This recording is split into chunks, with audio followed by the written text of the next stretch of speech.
Kag sa number 1, mga proyekto sa idalom sang USAID apektado kasunod sang pag-hold sang grant sa sulod sang 90 dias.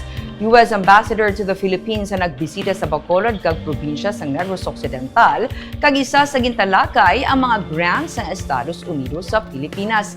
Kay nasang aga personal nga nagsapol si Governor Eugenio Jose Lacson kay US Ambassador to the Philippines Mary Kay Carlson sa provincial capital. Sunod kay Bacolod Mayor Albi Benitez, upod kay Secretary Francisco Benitez ang TESDA kag Victoria City Mayor Javi Benitez, sila nakigsapol man kay Ambassador Carlson kahapon.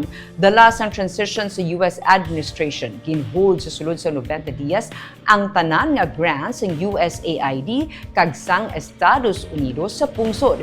May mga proyekto sa Bacolod kag Negros Occidental ang maapektuhan, nalakip na diri ang Negros Occidental Bulk Water Supply Project suno kay Benitez. Iyaman ginsiling nga si TESDA Director General Kiko Benitez nga may mga proyekto sa idalom sing iya talatapan nga funded sa USAID kag Estados Unidos nga luyag niya hindi dapat madula.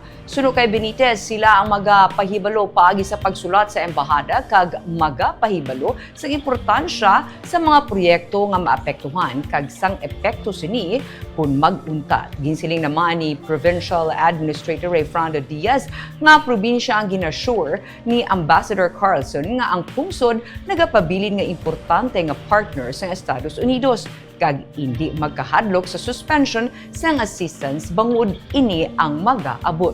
Ginsiling ni Diaz nga sa ila pag-istorya sa ambassador nga ang bulk water project kag sanitation ang magapabilin nga nagapanguna nga mga proyekto ni Governor Lacson sa ginapaabot niya nga ikatlo nga termino kung siya ang padayon na makapungko sa posisyon.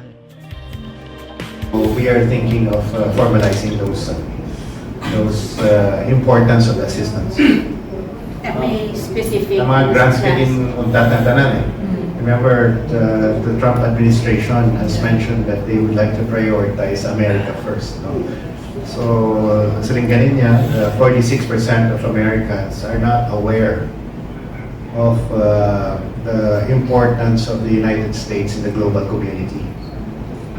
So, kinadlan i-educate sila or pabanon sila ano ang importance ng ilang assistance globally and how it will redound sa benefits ng American people. The U.S. aid to Negros in terms of the water program and other projects will continue. There is no clear statement to that effect, but there is an assurance that we should wait and that help will come.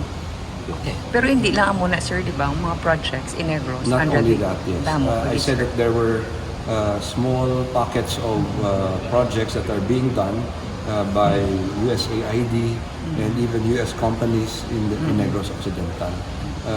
But this is the big ticket project that the government wants to implement as a legacy to the province of Negros Occidental. Talking about all of the issue areas where the United States and the Philippines are doing a lot together, and it was a great meeting, and happy to be here. Thank you so much.